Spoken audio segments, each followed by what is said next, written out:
నేను రాగానే మంజూరు చేసిన.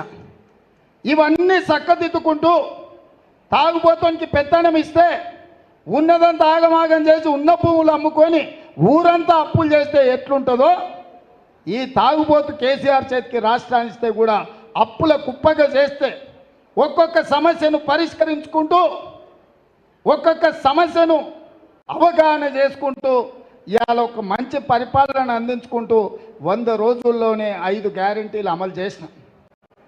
100వ రోజు ఎన్నికల కోడ్ వచ్చింది. రైతు రుణమాఫీ చేయాలంటే కూడా వచ్చింది. బ్యాంకుల్లో నువ్వు చేసిన పాపానికి 26,000 కోట్ల రూపాయలు ఈ 4 నెలల్లో నేను అప్పు కట్టాల్సి వచ్చింది. మిత్తి అసలు కిస్తులు కట్టాల్సి వచ్చింది. నిన్న మొన్న మాట ఇచ్చిన 15 ఆగస్టు లోపల తప్పకుండా 2 లక్షల రూపాయల రైతు రుణమాఫీ చేసే బాధ్యత నాది.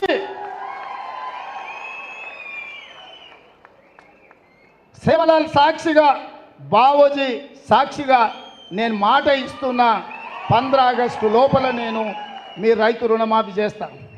హరీష్ రావు అంటున్నాడు నిన్న చేయకపోతే రాజీనామా చేస్తావా అని. నేను హరీష్ రావుకు సూటిగా కేసీఆర్కి సవాలు విసురుతున్నా. 15 ఆగస్టు లోపల రుణమాఫీ నేను చేస్తా. నేను రుణమాఫీ చేస్తే నీ పార్టీని నువ్వు రద్దు చేసుకుంటావా? సవాళ్ళు స్వీకరించు. 15 ఆగస్టు లోపల 2 లక్షల రుణమాఫీ చేసి చూపిస్తా. అక్కడి సూర్యుడు ఇక్కడ మొరిసిన భూమి ఆకాశాలు తలకిందులైనా కేసీఆర్ ఫామ్ హౌస్లో ఊరేసుకొని సచ్చినా 15 ఆగస్టు లోపల రైతులకు 2 లక్షల రుణమాఫీ చేస్తా. చేసిన మరుక్షణమే నీ పార్టీని నువ్వు రద్దు చేసుకుంటావా? నా సవాల్ను స్వీకరించు హరీష్ రావు. పోయి నీ మామని అడుగు.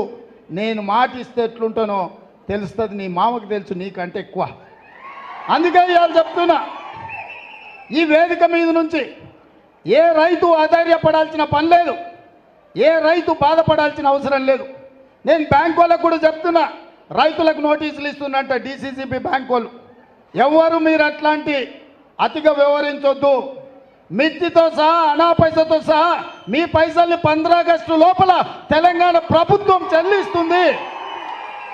మీరు రైతులను ఎవరినైనా ఇబ్బంది పెట్టే కార్యక్రమం చేస్తే ఈ ప్రభుత్వం చూస్తూ ఊరుకోదని చెప్పి బ్యాంక్ అధికారులకు, కోఆపరేటివ్ బ్యాంకు అధికారులకు కూడా నేను స్పష్టంగా విన్నవిస్తున్నా. మాది జిమ్మెదారీ రైతుల తరఫున రుణమాఫీకి మీ అప్పు చెల్లించేది. 15 ఆగస్టు లోపల నీకు అప్పు కడతాం. మా రైతుల పాస్ పుస్తకాలు విముక్తి చేసి ఇంటింటికి వాళ్ళ దగ్గరికి పంపించే బాధ్యత మా ప్రభుత్వం తీసుకుంటుంది. ఆనాడు కేసీఆర్ ప్రభుత్వంలో